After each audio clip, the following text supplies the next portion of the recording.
Okay, so hello Chantel. Please let me know about the start of your career. How did you start your career in the music? Basically, I started playing when I was 3 because my dad used to play guitar, and he was he was always playing around the house and things like that. So I kind of got into it, and I was like going up and detuning his guitar and things. And he was like, okay, well, we'll get her a half size guitar. So when I was 3, I got a half size, and then I got lessons when I was 7, and sort of did that through to being 16. And when I was 12, I started playing at jam sessions and things. And it went from there really. So I was doing like 2 or 3 jams a week, and then I put a band together when I was about 19-ish, Yeah. when I was at university, and yeah, and just gigged a lot and practiced a lot, and yeah, it went from there. I see.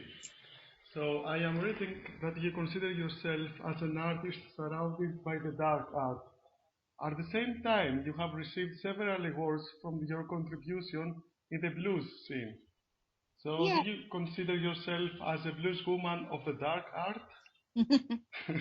I'm a witch. I'm not really a witch. Yeah, I'd say I'm more into like the rock music and the dark side of things rather than blues. I've never really been sort of, I've been categorized as blues, but I don't really think that I'm particularly bluesy. It's more the rock thing, really. Hmm, I But I'm not a witch. see. So, how about your education? How did your education help you with the music composition process?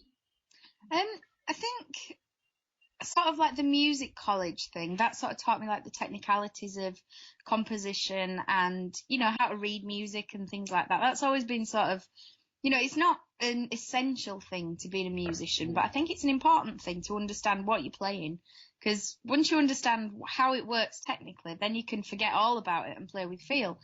But if you don't have that initial thing of understanding technically what you're doing, it's like, well, you've not got that ground knowledge to be able to go, well, this is how I'm going to do this, or explain how you're going to do things to people. So I think it's really important to have a musical education.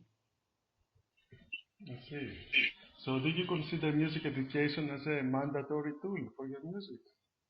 I think so, yeah. I think it has helped me quite a bit. I mean, people do get by without having one lesson in their lives and they just play what they feel, which is great. But I do, I think it is a very important thing. And I think yeah, having knowledge of your instrument and how you play and everything, it's essential, because if you don't have that knowledge, then where do you start? Okay, your debut album was produced by Livingstone Brown, who is known for his collaboration with pop artists such as Shakira, Kylie Minogue, and etc. So, do you think that his production affected the music result of your album? Yeah, I mean, I think that's always been so important to me, as the production side of things.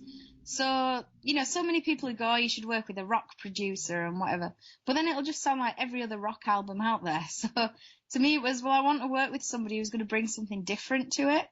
And, his ear is very much in the pop thing. And I mean, he does work with rock bands and rock guitarists like Robin Trower and things, but, so he understands the rock side, but he also understands a lot of things like the space in music. So where you'd position every instrument, and it's kind of like it becomes a wide spectrum of sound rather than just rock and everything's blaring out and it's distorted guitars. It's hard working with him sometimes, because he's like, you can't have so much distortion. You've got to play clean and then build it, and it's like, oh, I can't cover up my mistakes with the distortion. So, but yeah, he understands them technicalities where it's like, you have to have space within the music and, position things properly. Which I think a lot of rock producers don't. They just kind of have everything loud in the middle, and it's like, well, you don't really need that. Do you think that he added a radio-friendly taste for your Yeah. album? Yeah, and that's also another really important thing, because if it's kind of not listenable and radio friendly, then radio for one won't play it. And it makes it easier for people to listen to, and they enjoy it, and they can put it on in the car, and it's just like, oh, I can drive along and this is fun and this is good. So yeah, I think he brought a lot of that sort of contemporary production techniques to it that worked really well. Do you have any feedback from the radio stations at the moment? Yeah, Yeah, a few of them have sort of been like, yeah, we love this. This is great. But the funny thing was when it got played on Radio 2 in the UK, and it sounded so cool. It sounded different to the album because of the compression that Radio 2 uses. And it just sounded massive. It was a really big sound. And I was like, oh, this is nice. So that was good. So right now you have a new album coming out, which is entitled Lose Control. What is the concept behind the title of the album? It's the whole concept. I mean, the main sort of stories to the songs is sort of like the Southern Gothic thing. So like the Deep South Louisiana swampy vampires and all this weird stuff. But the kind of like the fundamental sort of like themes, I guess, are sort of like, loss, not being able to control what you feel about things and how other people can influence you and control you and things like that. And just generally kind of everyday things, but kind of made a little bit darker. So do you have a full-time band in your album, or you have brought outsiders for the album, for the recording? Well, Keith, the drummer on the album, he's my touring drummer, so he does the shows with me. But Livingston, the producer, played the bass parts. What about the process of the recording and production? Are you satisfied with the overall result? Yeah, I'm really happy with it because I'm sort of like really, really involved in the production side of things as well. So I'm constantly on at Liv, the producer, going, okay, let's take 230 down on this because it's just like, I don't really like the mix. So let's cut that at 230 hertz and then we'll just boost it at this and we'll put the snare drum louder and then we'll do this. And so I'm kind of really like controlling on that side of things. I like it. I have ideas and I'm like, okay, this is what we need to do.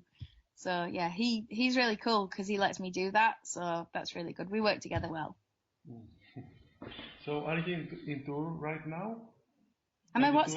Are you on tour? Are you touring?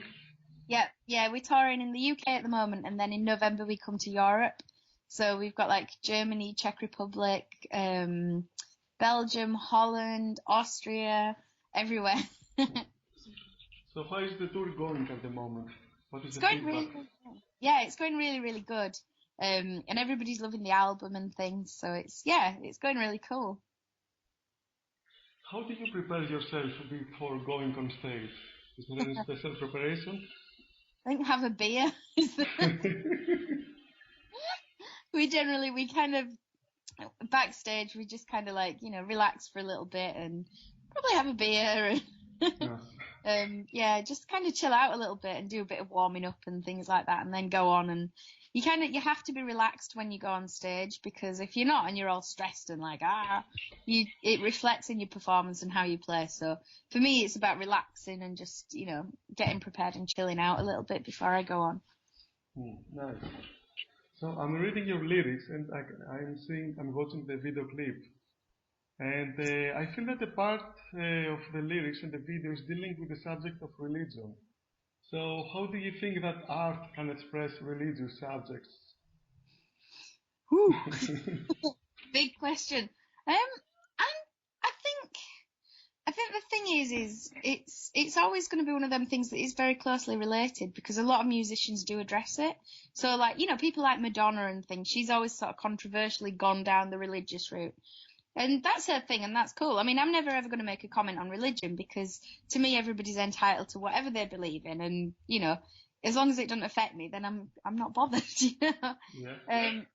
So I just think the way that I sort of see religion, I mean, I don't have any beliefs particularly, but my comment on especially Take the Power, which I think is the video that you're probably thinking about, I mean that was about cults. So it was about, I was watching these things on TV about religious cults and how these children were getting like influenced by it and taken away from the parents and all this, and it was like, this is insane, this is crazy. So that's kind of my comment on that, but it's probably not very profound. It doesn't mean anything. It's just that's how I sort of saw it as an outsider. I've never been in a religious cult, I must admit. It's not something I've ever done. Have you ever been to Greece for concerts or for holidays? No, When I was a little baby. I went to Rhodes Oh, but I think I was about 18 months old or something. So I don't really remember it that well. But apparently it was a beautiful place. do you have any plans for concerts in the south part of Europe? Italy, Greece? Hopefully. Yeah, I'm looking for an agent to book some shows and things out there at the moment. So fingers crossed, hopefully within the next year, I'd really like to do sort of like the Mediterranean places. It'd be beautiful. Really, I really like the sunshine, so it would be good for me. I see, nice. So you have also toured with Joy Bonamassa, if I'm right. So Yeah, how was this experience? it was brilliant. Yeah, we've jammed together like 4 times now, and he's a great guy, and he's such an amazing guitar player. So that was really good fun. But he gave me a lot of advice and things about the business side of things. So he was great, really cool. Oh, I see. So how do you adjust yourself to the music industry situation at the moment? I mean, the thing that most of the business is doing online or through merchandise and concerts. People do not live from the sales of their albums. So No, how do you consider this situation? stay poor. I think that's the best thing. Have no money. It's for me. I see things like streaming and downloading and things like that. You kind of go, well, you're not going to make any money off it, so there's no point in moaning about not making any money off it. It's a fact. You're not going to make any money out of iTunes and Spotify and every other streaming service and download service. So you've kind of got to use it as I use it as advertising and go, well, if people listen to my things on Spotify, yep, they're not buying the album, but that might make them come to a concert at which they will probably buy the album at the concert and they've bought a ticket for the concert and they might buy a t-shirt and all these kind of things. So you've got to see it as advertising and even like illegal download sites, it is frustrating. I mean, my new album cropped up on like some download site before it was like a month ago. And I'm like, how has this happened? Because nobody has it other than the press and it's on eBay and it's like, how's this happened? But it does happen and you get, upset about it and everything. And then you've got to step back and go, well, it's inevitable. It is going to happen. People will download it illegally. You can't stop it. So you've just got to go, well, okay, well, it's advertising and maybe they'll tell their friends or the friends will buy a ticket to a gig or whatever. And you kind of got to embrace it a little bit in the digital age. Hmm. So which is the part of the music that you enjoy most? Recording, playing live, producing, composing? Which is the part? Everything. Everything. The thing is, they're also different. I mean, I love being in the studio. For me, that's where I can be most creative. And if you get something wrong, you can redo it, and you can layer things and do backing vocals and bring in, I don't know, cellos and things, which you can't do live. But then you get the live situation, which is the adrenaline and the feedback from the audience and just spontaneous things happening on stage that you go, oh, that was so good and things. So it's kind of a different sort of excitement from both, but I love them both equally. It's great. Nice. Okay. Nice. Thank you. So this was a set of questions that I prepared for the interview. Would you like to add something for the end of the interview? Would you like to send a message or say hello? Just hello to everybody who's a fan in Greece, and I hope you enjoyed the interview. And if I ever get over there to a show, please come and say hello.